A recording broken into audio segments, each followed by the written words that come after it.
Hello everyone, welcome to our classes. हम लोगों ने ऑलरेडी फर्स्ट लेक्चर में क्वेश्चन नंबर 15 तक हम लोग डिस्कस कर चुके हैं।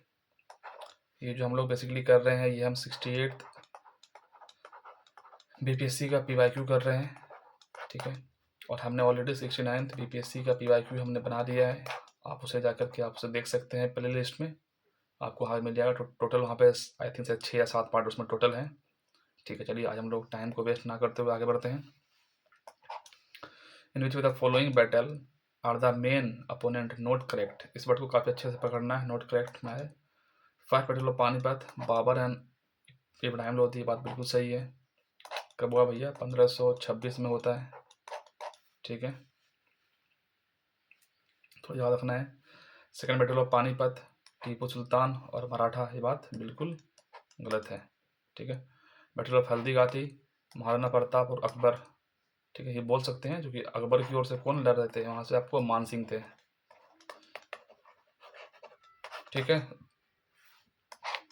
ये कब हुआ भैया? आपको 18 जून 1576 को, ठीक है। चलिए जी, तो सेकंड का इसका आंसर पी है। तो आगे बढ़ते हैं। तो फर्स्ट बैटल पानीपत कब हुआ? 1526 में। आप मुझे कमेंट सेक्शन में बताएं कि सेकंड बैटल ऑफ पानीपत किसके बीच में हुआ है? क्या ये 1556 में हुआ है? क्या ये स्टेटमेंट सही है? मतलब सही है क्या? जरा बताइए। चलिए आगे बढ़ते हैं। शुड गो फॉरवर्ड, ठीक है जी, ठीक है। क्वेश्चन क्या है? ड्यूरिंग द दिल्ली सल्तनत, ड्यूरिंग द दिल्ली सल्तनत द डिजिग्नेशन मुकद्दम और चौधरी वाज यूज्ड फॉर। देखिए, मुकद्दम और चौधरी जो बेसिकली कहा जाता था, वो विलेज हेडमैन को कहा जाता था। आपको समझना है कि दिल्ली सल्तनत में मतलब किस तरह का मतलब जो भी मतलब एक आज के डेट में जैसे कि एडमिनिस्ट्रेशन होता है, आईएएस होता है, आईएफएस होता है। मान लीजिए आज स्टेट होता है, फिर उसमें क्या है, आपको डिस्ट्रिक्ट है, फिर आपको क्या है, आपको ब्लॉक है। तो उस टाइप से कैसे कैसे होता था। तो पहले क्या होता था, मान लीजिए कि प्रोविंस, ठीक है, प्रोविंस के नीचे क्या हो गया? डिस्ट्रिक्ट, डिस्ट्रिक्ट के नीचे क्या हो गया? सब डिस्ट्रिक्ट, ठीक है। सब डिस्ट्रिक्ट के नीचे क्या हो गया? आपको विलेज, एक तरह बोल सकते हैं। इस प्रोविंस को क्या कहा जाता था? प्रोविंस को कहा जाता था, क्या कहा जाता था? इक्ता कहा जाता था दिल्ली सल्तनत में, इक्ता, ठीक है। इसको सिख, इसको याद रखिएगा, SIQS, 6। और सब डिस्ट्रिक्ट को परगना, ठीक है। और विलेज को तो परगना मतलब उसके उसके नीचे क्या है? विलेज है ही, ठीक है। तो पहले इक्ता, फिर सिख, फिर परगना, फिर विलेज, ठीक है। अब जो एक चीज़ याद रखिएगा, जो इक्ता को जो बेसिकली जो हेड करता था, उससे हम क्या बोला जाता था? इसको थोड़ा याद रखने वाली बात है। जो इक्ता को जो हेड करता था उसको कहा जाता था मुक्तीज। क्या कहा जाता था? मुक्तीज कहा जाता था। ये चीज़ याद रखने वाली बात है। मुक्तीज, और या फिर उसको वली भी कहा जाता है, वली, क्योंकि गवर्नर भी कहा जाता है, ठीक है। तो जो इक्ता को जो हेड करता था उसको क्या कहा जाता है दिल्ली सल्तनत में? मुक्तीज या वली, जिसको गवर्नर भी कहा जाता है। डिस्ट्रिक्ट को क्या कहा जाता है? सिक्स कहा जाता था, सिकास, ठीक है। तो इसको जो हेड करता था, बहुत आसान है, उसको क्या बोला जाता था? उसको बोला जाता था सिकदार। आसानी से याद रख सकते हैं, सिक्काद और सिकदार। सब डिस्ट्रिक्ट को जो परगना को हेड करता था उसको क्या बोला जाता था? आमिल, AMIL, आमिल। और जो विलेज को हेड करता था, अभी क्वेश्चन तो वही है ना, मुकद्दम, मुकद्दम बोला जा रहा है, या फिर उसको क्या बोला जा रहा है? चौधरी, है ना भाई? आप देख पा रहे हैं, चौधरी या फिर मुकद्दम, ठीक है, याद रह जाएगा। तो ये आपको दिल्ली सल्तनत का पूरा है, ठीक है। पहले क्या होगा? प्रोविंस को क्या बोला जा रहा है? इक्ता बोला जा रहा है। डिस्ट्रिक्ट को सिक्स, सिक्किस, और सब डिस्ट्रिक्ट को परगना, और विलेज को विलेज बोला जा रहा है। इक्ता, सिख, परगना, विलेज। इसको इक्ता, सिक्स, परगना और विलेज ISPV। अब इस तरह से इसको आप याद रख सकते हैं, ISPV। ठीक है, जो एकता को हेड कर रहा है उसे हम क्या बोला जा रहा है, उसे मुक्ति बोला जा रहा है, या फिर उसको वली बोला जा रहा है, इसको गवर्नर भी कहा जा रहा है। जो प्रोविंस को इसको क्या बोला जा रहा है, मतलब वो प्रोविंस जो एकता है उसका मुक्ति या फिर वली। और जो सिख को कर रहा है उसको सिकदार, परगना को आमिल, और विलेज को हेडमैन को क्या होता है, मुकद्दम या चौधरी। बोलते हैं ना कि आज भी लोग चौधरी अपने नाम के आगे लगाते हैं, तो उस समय वो विलेज के हेडमैन हुआ करते थे दिल्ली सल्तनत में। ठीक है, आगे बढ़ते हैं हम लोग। ठीक है, आगे क्या है दोस्त इसमें, आगे बढ़ते हैं, आगे देखते हैं जी। ठीक है, ऑपरेशन करना बहुत ज़्यादा ज़रूरी है क्वेश्चन का। ठीक है, अब देखिए इसमें क्या है, एक आपको जो विलेज का जो अकाउंटेंट को जो देखता था उसे क्या बोलते हैं, आज भी हम लोग क्या बोलते हैं, पटवारी वगैरह बोल देते हैं। ठीक है, उस तरीके से मतलब। आगे बढ़ते हैं।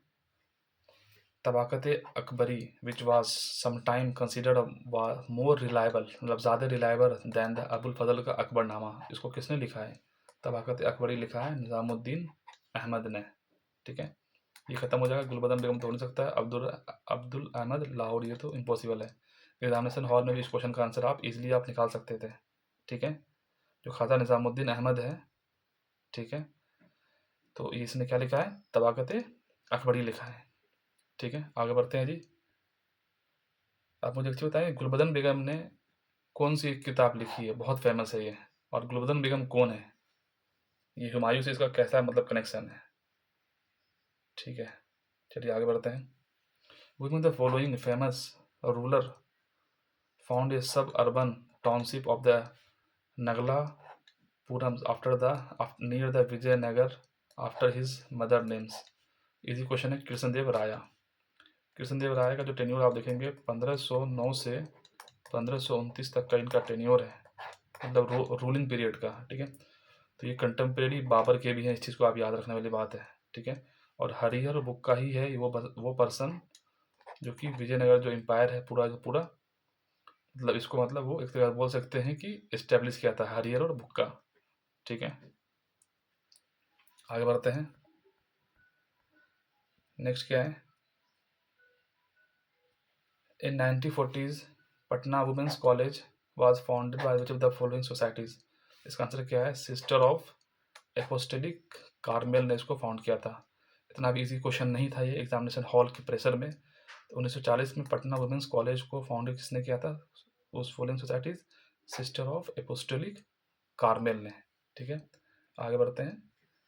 Among the following headed the two boundary commission set up by the delineate the international frontier between the India and Pakistan। आसान क्वेश्चन है, क्रायल रेडक्लिफ। अगर ये इंडिया है, ठीक है, पूरा, ठीक है, यहाँ पे अगर पाकिस्तान वाला रीजन है, तो जो ये जो रेड क्लिफ लाइन है ना, इसी के नाम पे पड़ा था। ये जो रेड क्लिफ लाइन है ये इसी के नाम पे पड़ा है। यहाँ पर जो बांग्लादेश जो है ना, ये वाला ना रीजन, तो यहाँ भी रेड क्लिफ लाइन है। ठीक है, तो ये रेड क्लिफ लाइन के इसी के नाम पे पड़ाता है। ठीक है, ये जो एवी अलेक्जेंडर है ये तो अभी हम लोग पढ़ेंगे, कैबिनेट मिशन में आता है भारत में। ठीक है, चलिए आगे बढ़ते हैं जी। वो introduce the system of Mahalwari settlement in Bengal. देखिए मैं इसको हमेशा बोलता हूँ एम से महलवाड़ी और एम से मैकेंजी। तो महलवाड़ी को किसने इंट्रोड्यूस किया था बंगाल में, तो मैकेंजी। आसानी से याद रख सकते हैं। कॉर्नवालिस का क्या काम है भैया, परमानेंट सेटलमेंट। ठीक है, परमानेंट सेटलमेंट इसने इस्टेब्लिश किया था। ठीक है, लॉर्ड हेस्टिंग का टेन्योर कब से कब तक है, 1813 से लेकर के 1823 तक का इसका बेसिकली इसका आपको टेन्योर है। ठीक है, आगे बढ़ते हैं। आगे क्या है जी, आगे इसमें क्या है इसमें, ठीक है, नेक्स्ट क्वेश्चन देखना चाहते हैं हम लोग। In the year 1940 Vinoba Bhave started individual Satyagraha from. तो वो कहाँ से मतलब जो है विनोबा भावे जो है इंडिविजुअल सत्याग्रह स्टार्ट किए थे। नादियान इन खेड़ा डिस्ट्रिक्ट ऑफ गुजरात इलाहाबाद, पावनर महाराष्ट्र, पूना परा वेलर केरला। नहीं, इसका मतलब क्या है, पावनर महाराष्ट्र से विनोबा भावे ने इंडिविजुअल सत्याग्रह स्टार्ट किए थे। पहले जो इंडिविजुअल सत्याग्रही थे वो आपको विनोबा भावे थे, सेकंड कौन थे, जवाहरलाल नेहरू थे। आप मुझे थर्ड बताएं कि थर्ड जो है इंडिविजुअल सत्याग्रही वो कौन था, और बिहार से बताएं कि पहला सत्याग्रही कौन था और सेकंड कौन था। ये आप मुझे ज़रा कमेंट सेक्शन में आप मुझे बताएं इसका आंसर। ठीक है, बिहार में इसको कौन बेसिकली लीड किया है। ठीक है, the Congress took a critical stand over the Montford reforms in 1918 which led to the breakup of the old moderate remnants Sapru, Jayakar and Chintamani वो फॉर्म्ड। क्या हुआ था कि मॉडलिंग विंटर रिफॉर्म जब 1918 में आया ना, तो इसमें दो मत हो गया, एक मॉडरेट का था, ठीक है, और एक क्या था, एक एक्सट्रीमिस्ट का था।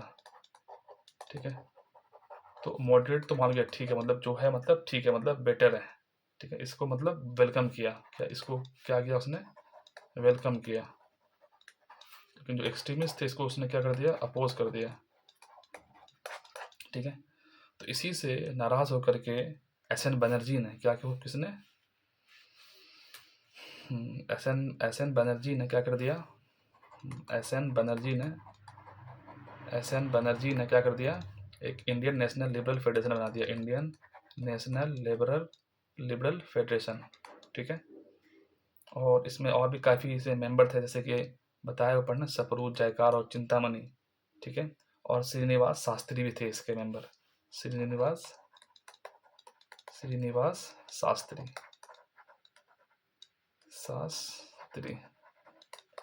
ठीक है, श्रीनिवास शास्त्री, तेजवाल सपरू और एम आर जयकर, और उसके फ्रंट में एस एन बनर्जी भी थे, सुरेंद्रनाथ बनर्जी। ठीक है, तो अब आप समझ में आ गया ना। और आपको इस क्वेश्चन का, अगर आपको हवा भी नहीं है फिर भी आप इस क्वेश्चन को आप मार सकते थे एग्जामिनेशन में, देखिए कैसे मारते हैं। ठीक है, देखिए, in the Congress to critical stand over the Montford reforms in 1918 which led to the breakup of the old moderate remnants Sapru, जयकार एंड चिंतामणि फॉर्म्ड। देखिए, सर्वेंट ऑफ इंडियन सोसाइटी दूर दूर तक कोई रिलेशन नहीं है, 1905 में बनाया है। गांधी जी के गुरु जी का क्या नाम है, सर्वेंट ऑफ इंडियन सोसाइटी का जो फाउंडर था 1905 में, उन्होंने हेड भी किया था, गोपाल कृष्ण गोखले। हाँ, गोपाल कृष्ण गोखले। ठीक है, गोपाल कृष्ण गोखले जी ने फाउंड किया है। स्वराज पार्टी तो मतलब आपको सी आर दास है और मोतीलाल नेहरू है ना जी।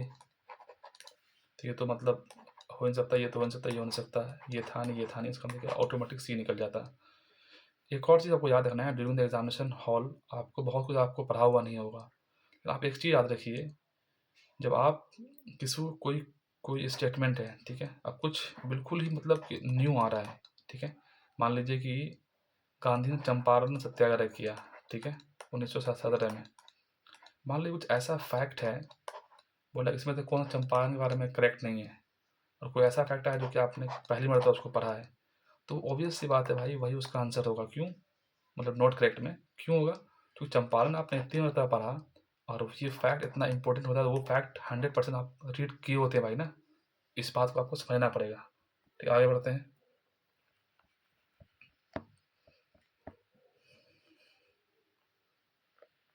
चलिए जी, आगे में क्या है भाई, देखिए भाई, अब क्या है भाई, कैबिनेट मिशन प्लान है। ठीक है, तो कब आया भैया कैबिनेट मिशन प्लान, थोड़ा देखिए फटाफट इसको थोड़ा सा। ये आपको आया है भैया 16 मई, डेट याद रखना है, बहुत इंपॉर्टेंट है, 1946। ठीक है, आपको उस समय यहाँ पर गवर्नर कौन है, वायसराय कौन है, तो लॉर्ड वेबल है। हालांकि लॉर्ड तो कहना भी गलत है, नाम को लॉर्ड मतलब ये। ठीक है, ठीक है, इसका पर्पस क्या था, the cabinet mission was sent to India for which of the following purpose. इसका पर्पस, हर किसी का ऑब्जेक्टिव होता है ना, ऑब्जेक्टिव या फिर कुछ ही बोल दीजिए, क्या था कि कॉन्स्टिट्यूशनल, क्या क्या करना है, इसका ऑब्जेक्टिव क्या था, constitutional, TUTIONL, constitutional future of India, constitutional feature of India in the wake of Indian political parties and representative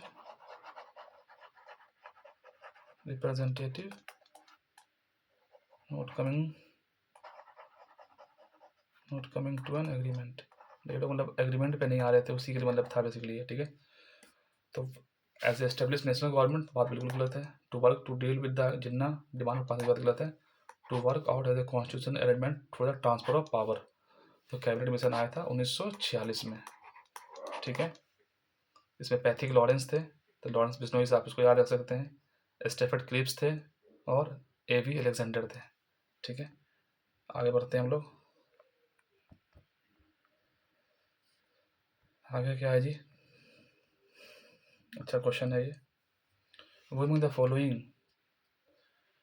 made an offer to the Humayun he would surrender Bihar and pay an annual tribute 10 lakh dinar if he was allowed to retain Bengal। कौन वह था जिसने ये offer दिया हुमायूं को कि he would surrender Bihar and pay annual tribute of 10 lakh रुपया दिनार if he was allowed to retain Bengal, ठीक है। तो क्वेश्चन नंबर 26 देखिए, प्रैक्टिकली समझ में नहीं है, अगर आपको नहीं आ रहा है तो आप उसका हिंदी पढ़िए, उसका बहुत इंपॉर्टेंट है।